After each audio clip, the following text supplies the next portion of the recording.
The program you are about to hear is entitled Cosmic Consciousness. This is part of a series of discussions with Richard Kinninger entitled On Becoming an Initiate.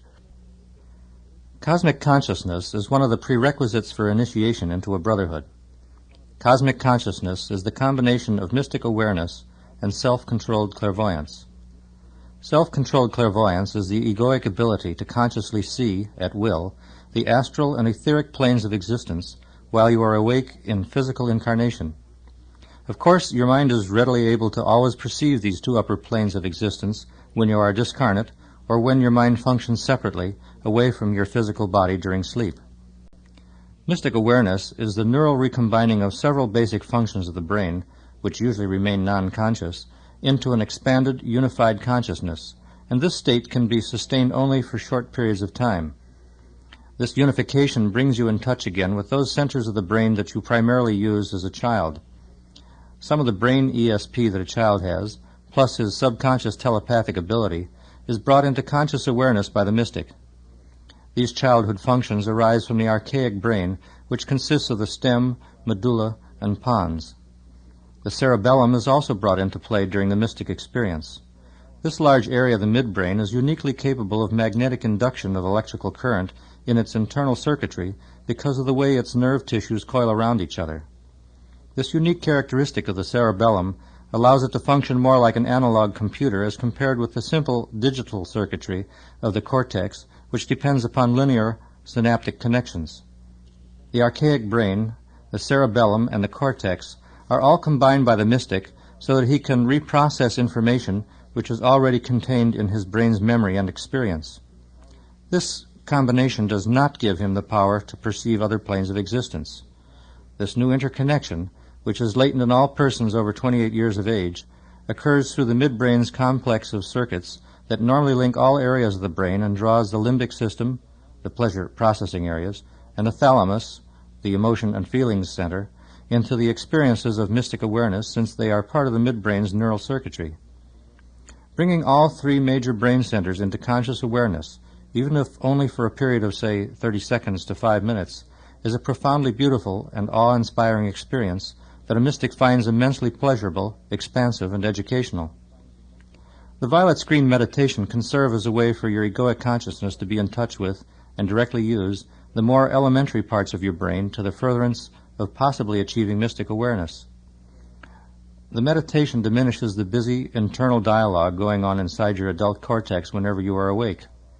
Small children are not troubled by this incessant brain chatter, and so they are more body-centered than rationally oriented. By quieting your busy, noisy cortex through meditation, you put yourself more in touch with your midbrain and archaic brain. Some people find meditating a bit disorienting in that it shuts out the familiar cortex dialogue, which in many cases is keeping self-doubts and guilty memories suppressed. This, then, can give rise to anxiety and tension, and if this occurs, stop meditating until the underlying neuroses have been rooted out. In any case, meditating is no guaranteed generator of mystic awareness any more than any technique is. The other component of cosmic consciousness, clairvoyance, is the egoic ability to see occurrences and conditions on the astral and etheric planes. That ability naturally arises from your acquisition of character uplift and intensification of your physical senses. Your conscious development of character through practice of the great virtues results in the refinement of the mental vibrations associated with each of the qualities of egoic character.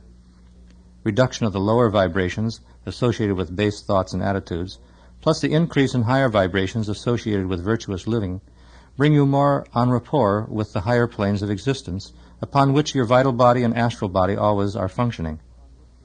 Consciousness is not part of your physical brain. Consciousness is a part of your egoic mind, which is of the fourth plane of existence. The person who is clairvoyant has learned how to transmit information which he is picking up as an egoic entity functioning mentally on the astral plane to his physical brain. Normally, you control your body while you are awake by telepathic control of your brain. Your ego may coincide within the boundaries of your physical body, or be slightly offset, or be within a few feet distant. That is immaterial. Your brain processes the information it receives from your body's physical senses, and your mind decides how to respond and make decisions about that input. But your mind is limited to the tools of language and the neural circuitry developed in the brain when it has to deal through your body's brain-awake state.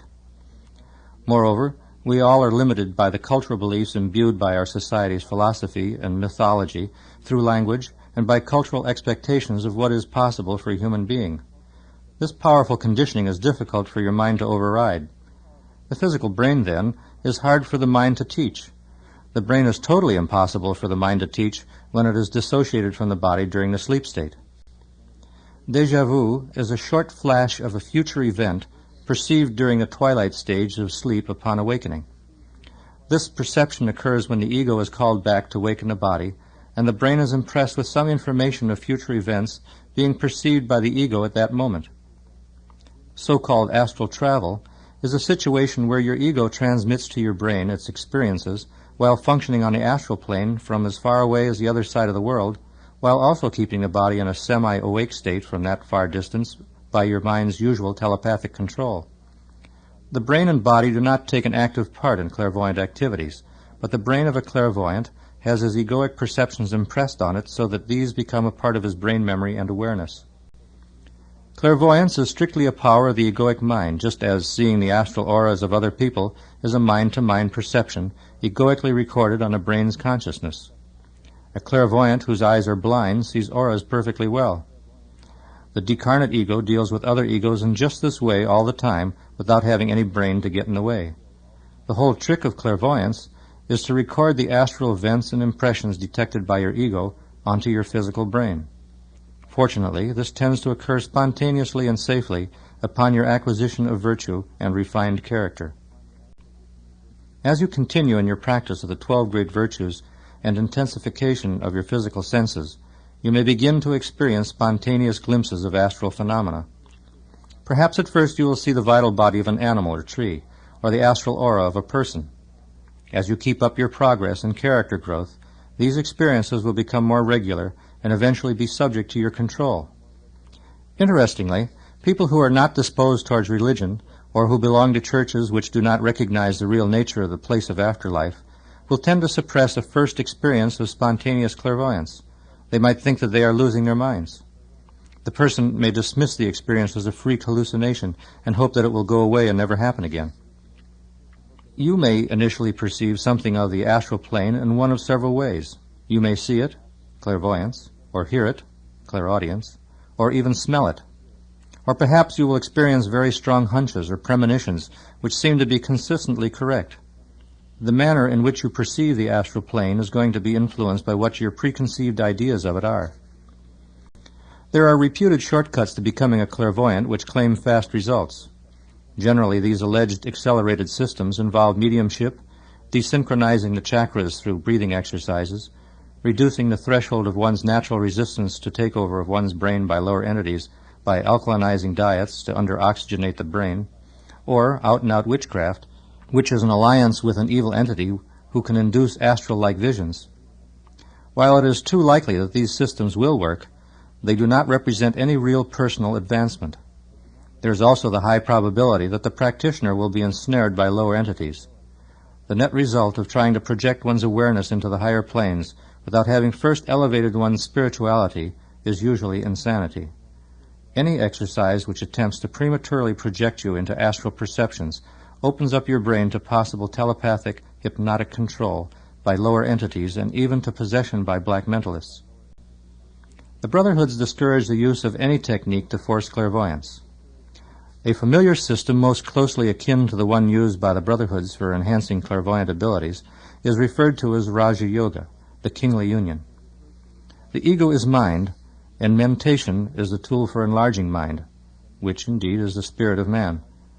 The true path essentially depends upon increasing the vibratory frequency of your thoughts through character development, mental and emotional refinement, and proper adherence to virtuous living. While this path may seem comparatively slow, it is the surest and safest way of developing clairvoyance. All other techniques open you up to the very real likelihood of being taken over by spirit entities, and that would be the end of any effective value to an incarnation. Clairvoyance should occur as a natural extension of your continued egoic unfoldment. Since you are continually uplifting your mental state as you develop proper attitudes, you become more naturally attuned to the upper astral plane. So when your breakthrough to astral awareness does occur, you have a natural entree to the upper astral where there are no lower entities. Egos of the astral plane gravitate to the level of the astral, which corresponds to the state of their overall emotions and character development. Positive, healthy emotions, attitudes, and virtuousness align you with upper astral advanced entities. No higher guide or deity decides who can be with whom on the astral. You just naturally find yourself in the company of those egos with whom you are vibrationally attuned. You establish your place in heaven or hell by virtue of the quality of your thinking. As soon as you uplift your thinking, the quality of the egos in your environment is improved immediately. Although the places of heaven and hell coincide on the astral plane, you are aware only of those egos with whom you are sympathetically in tune, and thus you find yourself in communication with them. Like attracts like. Heaven is an upper astral experience which is bright, harmonious, musical, joyous, and comfortable. Hell is at the lower end of the astral experience where egos are angry, fearful, hateful, and destructive of their own self-esteem.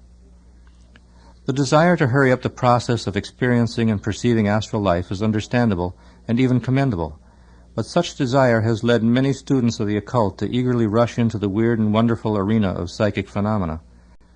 To attempt to investigate firsthand the tricky and shifting astral world of unknown spirit entities, who range from the hideous dweller at the threshold, insidiously clever black mentalists, and loathsomely perverted criminal types, up through enticing nature spirits, who are actually earthbound humans like Pan, on up to the level of high adepts, is to enter upon an incredibly perilous journey.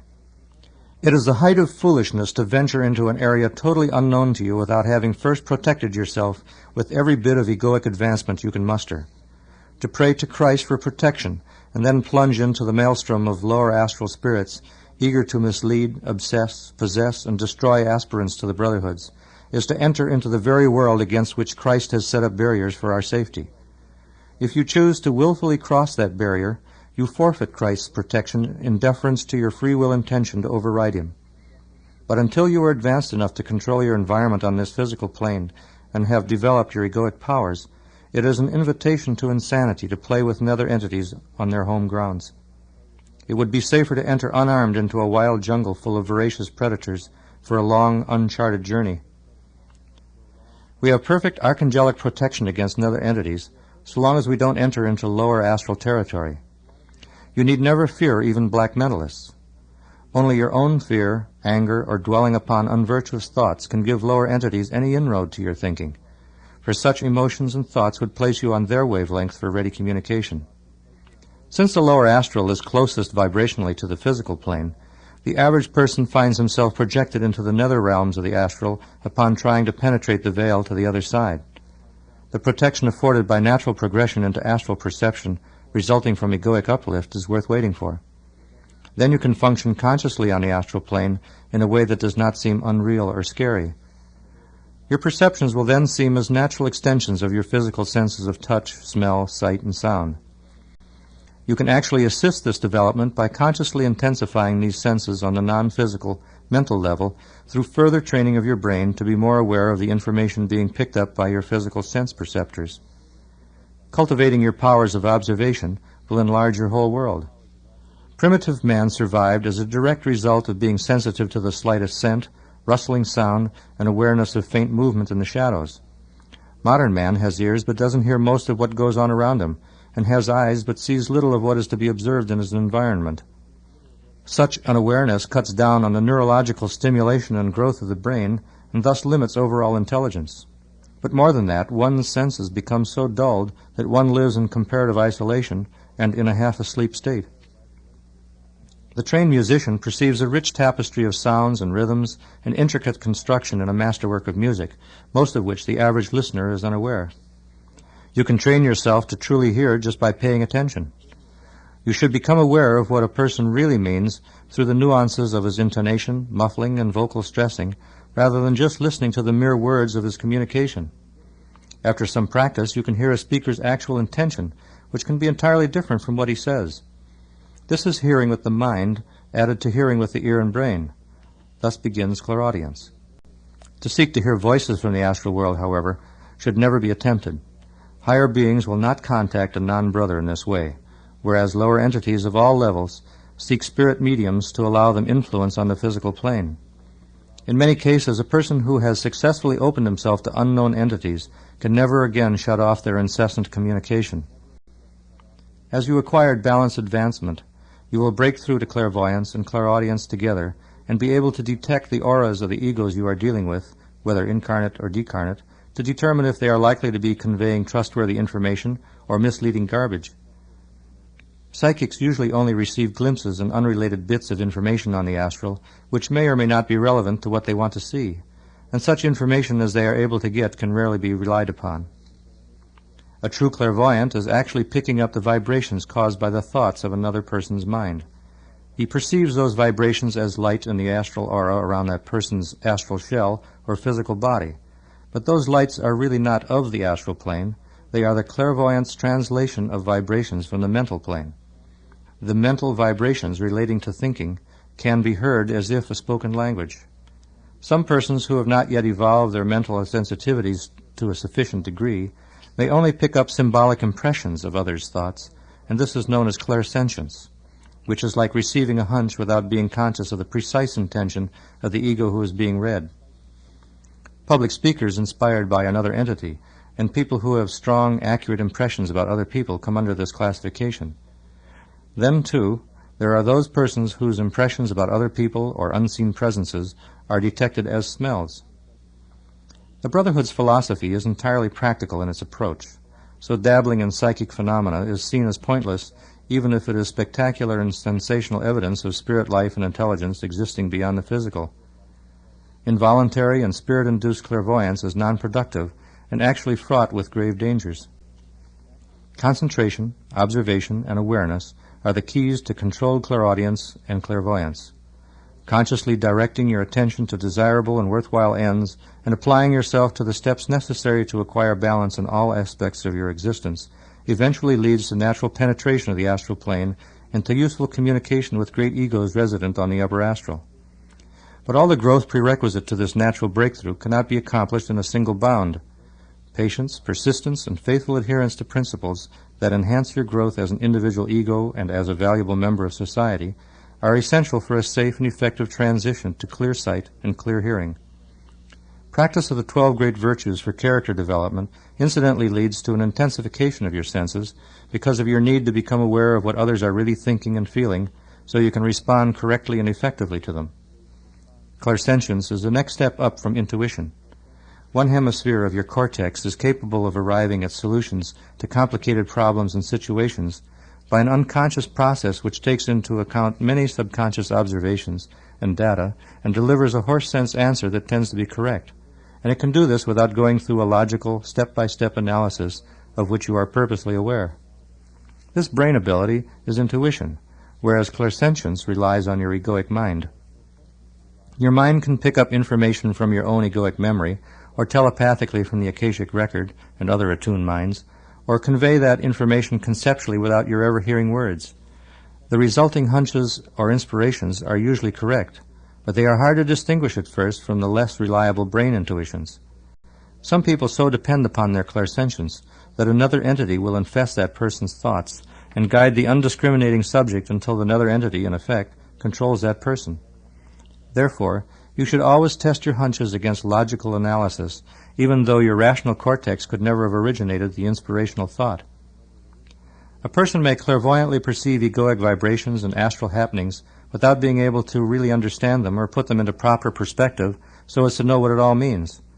If, however, you have mystic awareness, you are able to further process that information and penetrate its true reality in multiple depths. Astral awareness in and of itself is of little worth unless you possess the character and spiritual refinement typical of brothers, so that you are en rapport with valuable teachers and can properly interpret the phantasmagoric nature of the astral plane. To use astral travel, for instance, to prowl unseen the bathrooms and bedrooms of others would indicate one's base and prurient outlook instead of a search for enlightenment. At this point in your life, it is important to develop sane, non-neurotic, psychological maturity. This requires a great deal of self-analysis as you seek to identify unhealthy attitudes and behavior and replace them with better, more appropriate responses. Remaking yourself is a slow and sometimes exasperating task, but it is essential to your progress. There are no shortcuts to egoic advancement. You must do it yourself and gain the knowledge that comes of experience. Again, the 12 great virtues are your stepping stones to realms of consciousness which you never imagined exist. Emotional and psychological maturity are enhanced by your acquisition of the virtues. It has been noted that mystics are extraordinarily sane, balanced, and mature. These benefits do not arise from achieving mystic awareness.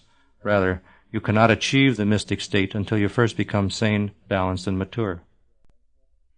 If there are any questions, we can begin with that now. Yes?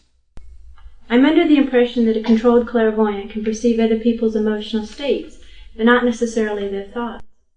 Well, inasmuch as emotions are one of the characteristics of mind, they reveal themselves in the astral aura.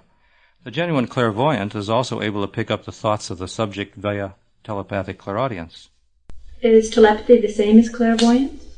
By definition, they are distinctly different, even though both are mind functions which perceive the mind activities of other egos and permit ego-to-ego communication. Clairvoyance allows you to get a general idea of the overall character of a person, which shows in his aura as a rather consistent background color. His current emotional state would show as moving lights or short beams that result in flickering colors mostly around the head rather than the general body shape. Thoughts, too, are energy and can be seen. They are like spots of light that fly off into the distance and are akin to tracer bullets in appearance. At the clairvoyant level, those are hard to interpret. However, clairaudience, which goes hand in hand with clairvoyance, conveys the intellectual portion of the other ego's message. If the ego being viewed by a clairvoyant is incarnate, then the state of his health can be seen in his etheric aura. The slowly turning chakras, which are vortices of light associated with each of the plexi of the autonomic nervous system along the spinal cord, are part of the etheric aura, not the astral. Does a lifetime of psychological conditioning by society and its beliefs carry over in an ego's way of viewing existence after he dies and goes to reside again in the astral? Yes. His philosophy and attitudes while incarnate can be retained for a long time after he is on the astral plane. Since an ego's thoughts and concepts are instantly precipitated as his astral environment and reflect back to him his every shade of attitude, he can exist for a long time without anything disturbing his prejudices and predilections. If you grew up as a Catholic or Hindu or Muslim in a lifetime, your philosophy on the other side after your transition is definitely going to be colored by what your beliefs were while you were in your recent incarnation. Your astral companions, who probably believe as you do, would naturally reinforce your earthly religion and limit your opportunities to be exposed to other ideas. It is possible that you would never be re-educated as to the true nature of the universe before you reincarnate, probably into the same religion again. Many egos have had virtually no input into their egoic memories from any of their thousands of incarnations as to the knowledge of the Brotherhoods. Thus they have no former knowledge of the real purpose of human life, which might direct them back to awareness of the truth. When mediums ask what things are really like on the other side, the spirits they contact are going to transmit whatever philosophy they have recently been exposed to. That is why there is never agreement among the usual kinds of spirits who will deal through a medium as to what the astral is really like.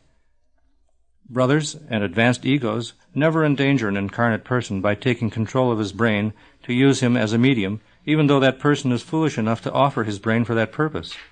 Therefore, only earthbounds and nether entities, who are vibrationally closer to the physical plane, give voice to their suppositions and misinformation through mediumistic channels. Sometimes egos cannot believe that they are dead, and they keep trying to communicate with people and loved ones on this side. Soldiers who are killed on a battlefield will sometimes continue their hateful combatancy with one another for thousands of years afterwards on the astral plane, or until they elevate their attitudes and can begin to perceive other loving possibilities of astral existence. You mentioned something about a person not being able to acquire mystic awareness until after 28 years of age. Why is that? Because the neurological growth of the human brain doesn't reach that point in its maturation until about that age. Your brain grows in sequential stages the same way your body does. Just as you lose your baby teeth and start cutting new ones at about age 6 or 7, and enter puberty about age 13, and mature physically about age 20, your brain has its corresponding stages of growth. You aren't born with it matured. Certain structures within your brain are little more than a pattern for future growth when you are an infant. Not until you are 2 years old have all your brain cells even formed. Thereafter, your body will never again be able to create a new nerve cell. Should a brain cell then die for any reason, it cannot be regenerated. The brain still grows in size after age 2 by increasing the size of its already existing individual cells through the gradually improving capillary supply of blood, which brings more nutriments and oxygen to cells, being used to develop ever more complex structures in the brain throughout childhood and adolescence. These structures are developed in a definite sequence and allow more sophisticated activities by the growing child. A baby has only the archaic brain functioning, but that primitive brain meets all his neurological and physiological needs at that stage of his existence.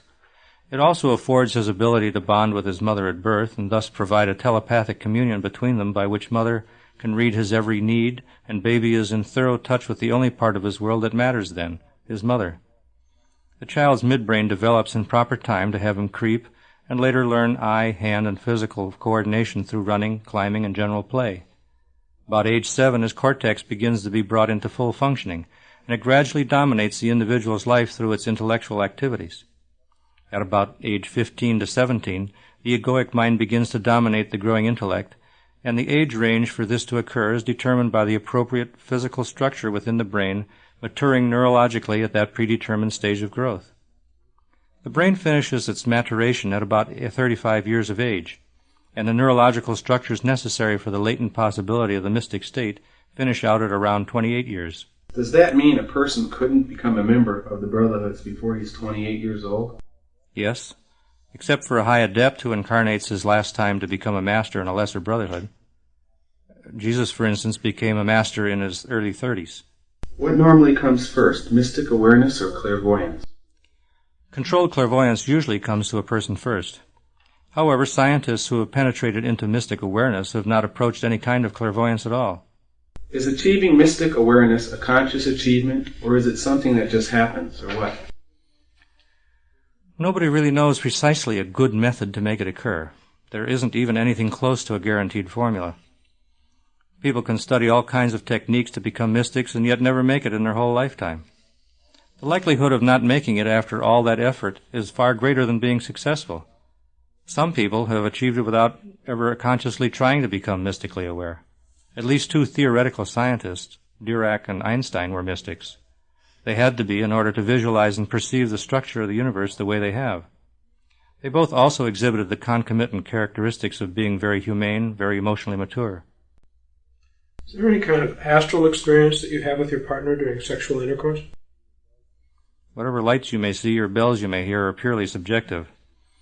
Emotions are one of the characteristics of mind and show up in the astral aura as a result of mind activity. When you are incarnate, emotions generate physiologic responses through your brain, which we call feelings. Body pleasures may or may not give rise to emotions, depending upon what you are thinking at the time. However, the body responds directly to pleasure, and this can be seen in its etheric aura. Your mental attitudes determine if you will enjoy positive emotions with a given partner, and the emotions are closely related to your astral desire body. Love and affection give rise to emotions, whereas body pleasures of a sexual nature serve to relieve physiologic drives and tensions during climax. This combination of pleasurable sexual release and emotional attachment to the special partner tends to produce true orgasm. But love and sex are of entirely different origins and produce different results and feelings. Both are valuable, if not essential, experiences. Is there any kind of consciousness that you and your partner could share jointly on the astral during lovemaking? Perhaps after you are both asleep. Remember, emotions are egoic in origin, and during the awake state are felt subjectively in an individual's physical body. When freed of the body during sleep, the ego can express his consciousness in a more outgoing and sensitive manner with another ego. Released from his brain's conditioning while asleep, the unfettered mind ranges further and deeper in expression of emotions. Are there any personal benefits from mystic awareness besides providing a part of cosmic consciousness and perceiving exterior aspects of existence? While you are incarnate, your brain is intimately involved in just about everything you do. All of your thoughts, feelings, and experiences are recorded someplace in your brain. Most people can consciously retrieve only a small fraction of these pieces of information and insights that they have had at one time or another. However, a mystic can dredge these data out again, which is still another advantage of being a mystic. Of course, the level of emotional and psychological maturity a person must achieve before the mystic state can be attained has already minimized the neurotic blocking to access to his brain memory. Small children have a brain-type ESP which disappears by the age of 7 years, certainly by the age of 11. But this doesn't mean that those telepathic childhood sensitivities are dead or non-functional during our adult life. Rather, our brain chatter drowns out our acceptance and ready awareness of those universal human abilities. Dr. Charles Tart ran many experiments wherein he wired up test subjects to a polygraph and informed them that another person in another building would be subjected randomly to painful electrical shocks, and asked them to try to report the moment they believed the other person was being shocked. His subjects were essentially unable to correlate their reported impressions with the actual event of the distant persons receiving the painful stimuli. However, their polygraphs unfailingly recorded their subconscious awareness of the precise moment of the other person's suffering of pain. Experiments where a mother rabbit's babies were taken on a submarine voyage and randomly killed one by one, the mother registered her awareness of each of her offspring's death on a polygraph thousands of miles away at the moment it occurred. So animals have the same kind of brainstem telepathy. Even plants can pick up impressions from human thought. Indeed, all human beings are sensitive to myriad subliminal messages streaming from countless other living creatures as well as from angels and God. But our consciousness is essentially a screening device by which we exclude everything other than what we want to concentrate upon, and can thus deal with our affairs effectively. The mystic can get down to that part of the brain that affords him access again to its childhood ESP abilities. Most children's natural ESP becomes submerged between 7 and 11 years due to dominance by the brain's cortex functions. Yet all this goes according to our Creator's wise design. Our bodies are supposed to be tools to further the ego's growth. Our brain ESP should properly be superseded by egoic ESP, even though most people in our culture rarely break through to either form of extrasensory perceptions as adults. Violet screen meditation helps you to quiet the busy circuits that are firing in the neocortex so you can better center on the brain functions that you primarily use as a child. By shutting off the semantic chatter, you can get back to the feeling parts of your brain which you use so much as a child, and so bring you a little bit closer to the conditions that help lead to becoming a mystic. But age 28 is the earliest that all of the brain circuitry has been completed to allow the triple interaction of the archaic brain, midbrain, and cortex as a single unit of conscious awareness. Do you have any other suggestions for getting more in touch with all the parts of the brain so that a person can better his chances for eventually experiencing mystic awareness? Well, first let me reply that the efficacy of the many systems tried by various metaphysical schools and traditional mystic philosophies is very poor. An essential element in successfully becoming a mystic is one's intense need to perceive matters which are not normally understandable through cortex logic. The mystic state allows one to visualize what is normally not visualizable, and then penetrating that visualization in depth. That is how perceptions of time, space, atomic structure, and life functions can be derived. A person deeply concerned with metaphysical concepts and who just has to penetrate the mystery of God, who just keeps knocking determinedly on that door to understanding, who must know what existence is all about, that is the type of person who is likely to break through to mystic awareness. Most of us have experienced flashes of mystic insights such as profound, expansive moments of awe or exciting realizations of some beauty of the cosmic scheme, even if only just once in a lifetime. You might be looking at a beautiful sunrise and suddenly have this feeling that you are really in touch with God and experience a sense of oneness with Him. That special moment is just beyond words. You may momentarily feel cosmically connected to the high purposes of the great beings and sense being in touch with the overall picture of existence. But as you try to fix the marvelous feelings associated with this experience into some level of consciousness, it just fades away. However hard you may try for re-experiencing that moment, you can never quite grasp it again. Such mystical flashes have enriched the lives of almost everyone. Although we can't recreate the feelings, we can nevertheless know that they were there and that we are capable of such things. These experiences seem to enlarge us and connect us more to the universe. Are there many different kinds of those mystical flashes of all qualities and intensities? Yes, but they are brought about by something subjective inside of you. Being able to consciously penetrate something in detail and revisit your visualizations and perceptions purposefully is real mystic awareness. These other things are not awarenesses. They are just flashes that we have spontaneously, and they escape us. Until you are a mystic, you can't truly imagine perceiving space for what it is. The mystic can visualize the complexity, the beauty, and the mathematical perfection of the movement of galaxies and their creation. He can play with time and understand it in ways that can never be expressed in any language. We all have the latent power to do that. The angels gave us all the tools as far as our brains are concerned, and God gave us all of the tools as far as our minds are concerned. It is our job to put these physical and spiritual tools together in a way which allows us to come to know literally everything of the physical plane. Most of us are stumbling around under the burden of conceptual and philosophical limitations that have been put on us by a society which has been telling us our culture's present view of existence is the best of all possible worlds. Nevertheless, understanding of the truth once existed openly in Lemuria.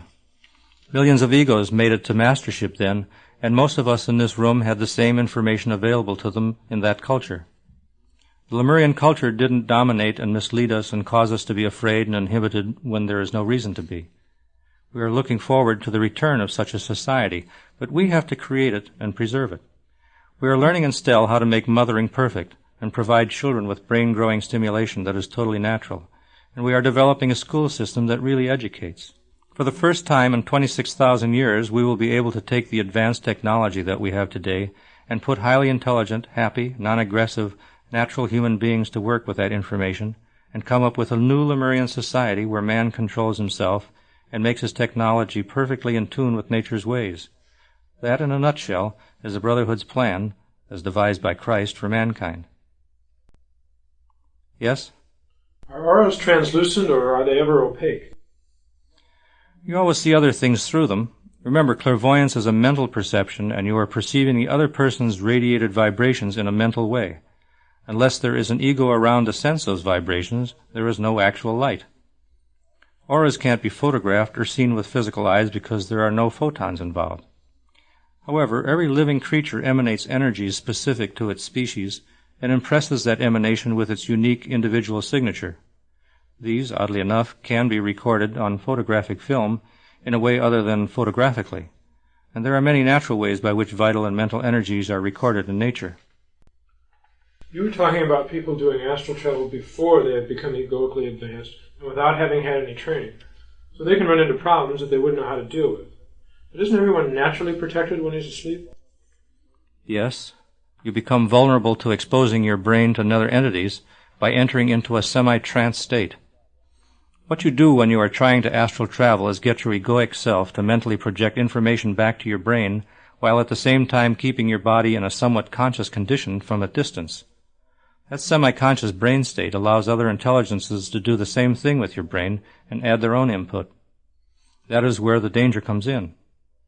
You can start getting involved with other entities who are telling you all kinds of dubiously marvelous things, seemingly guiding you to other planets, and purporting to show you what it is really like in the bowels of the earth and inside the sun, and other fascinating adventures of an imaginary sort.